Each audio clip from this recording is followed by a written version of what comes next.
All right, in our second episode from Chapter 2D on chemical reactions and enzymes, we're going to focus specifically on the enzymes. All right? This is still going to be kind of a short screencast. I mean, all of these in this Chapter 2D series are going to be pretty short.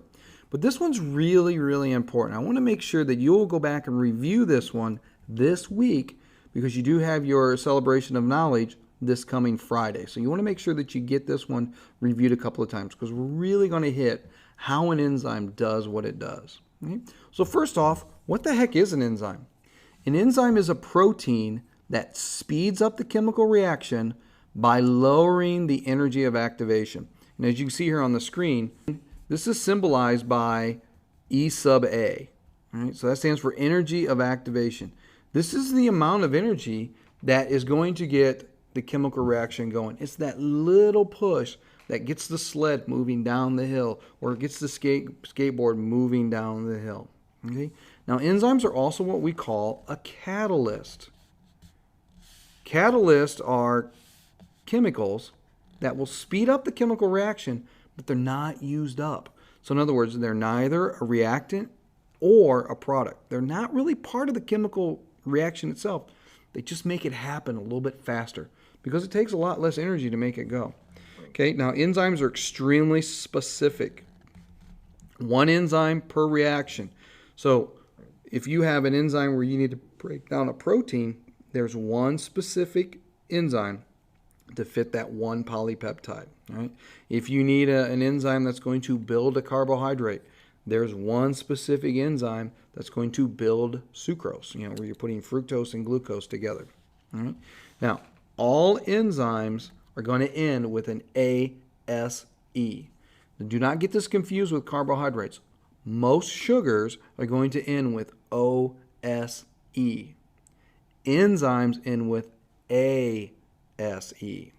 So it's going to be easy for you to get those two confused, but the A is for an enzyme. All right, I want you to focus on this graph right over here.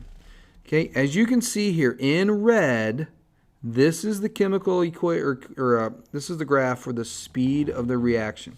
So just like we've seen before on the previous screencast, the y-axis is energy, and over here we simply have time. Okay, so this would be like course of reaction. Oops, there we go. Let's get that. Aha, there we go. All right, so the reactants are over here, the products are here. Now, if you can remember from the previous screencast, the products are below the reactants. So this is a exergonic reaction because energy is being released. In red, it takes this amount of energy from here to there, right over here. That's the activation energy, E sub A, without the enzyme. That's a lot of energy. In other words, you got to push this thing way up the hill before it's going to fall down. All right? That's a lot of effort. This is probably not going to happen unless we can lower that threshold. That's too far to push. So if we throw an enzyme in here, now the energy of activation, or E sub A, is much, much lower. So you only need to push it about a third up the hill and down it goes.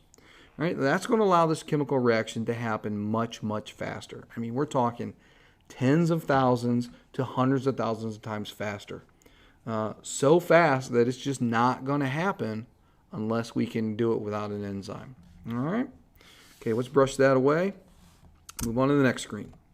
All right, the lock and key model of how enzymes function. Now, enzymes don't necessarily work like this perfectly, but this is a model. This is really, really close. So this is a good basic way to learn how an enzyme works. Okay, we've got some important vocab words, and these are ones in color. We have the substrate. A substrate is a reactant. So remember, that's anything that's to the left of an arrow in a chemical equation. We have an active site.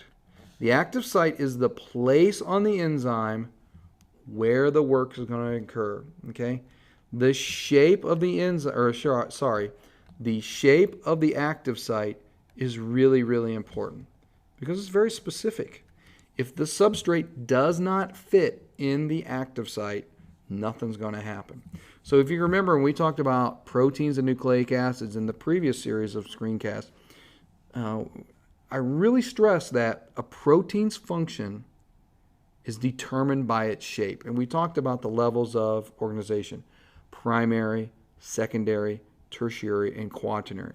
So if you do not remember what those words mean, make sure you go back to the previous section of Screencast, Chapter 2C, and review protein structure, because that shape really determines what it works. And that's more true in an enzyme than in any place else, because that active site has to have the perfect shape. You cannot put a round peg in a square hole and vice versa. The shapes have to match. All right. The third key vocabulary word is the enzyme substrate complex. This is a very short-lasting thing, but it's when the enzyme has the substrate in the active site, and it's the time where the actual work happens. All right. I want you to focus on this picture here to the left. You may actually even have this picture in your textbook or something very, very close to it. All right. This is your substrate, and in this case, this one is sucrose. There's glucose right there, and there's fructose, and it's held together by a bond that was made through dehydration synthesis. So what we're going to do in this picture is we're going to do hydrolysis. I'm going to write hydrolysis. Okay, sorry for the scribble here. All right. Okay, so this is hydrolysis. We're going to break sucrose into its two monomers. Well, the first thing that has to happen is this enzyme right here, it has an active site that perfectly fits sucrose. So sucrose is going to fit into this enzyme right here at the enzyme substrate complex.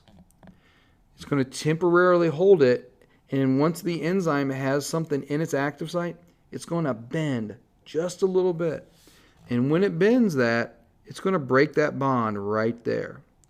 And since the enzyme is a catalyst, it will not be used up by the chemical reaction. It's going to spit out the two monomers. And as you can see here, it is spitting out glucose and fructose.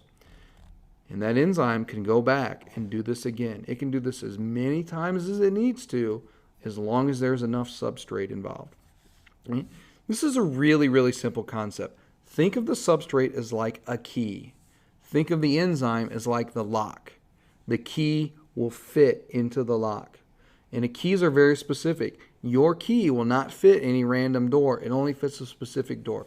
So this substrate is specific to the active site that's on this enzyme. Okay? If you have any questions over this concept, do not hesitate to talk to myself if you're in my class, or your own teacher if you're watching this on YouTube.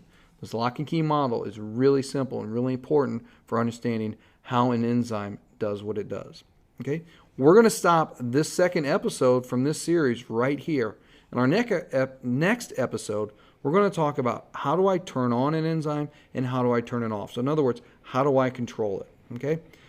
This is probably the number one episode in this series. Make sure you watch this one over again before your test or quiz.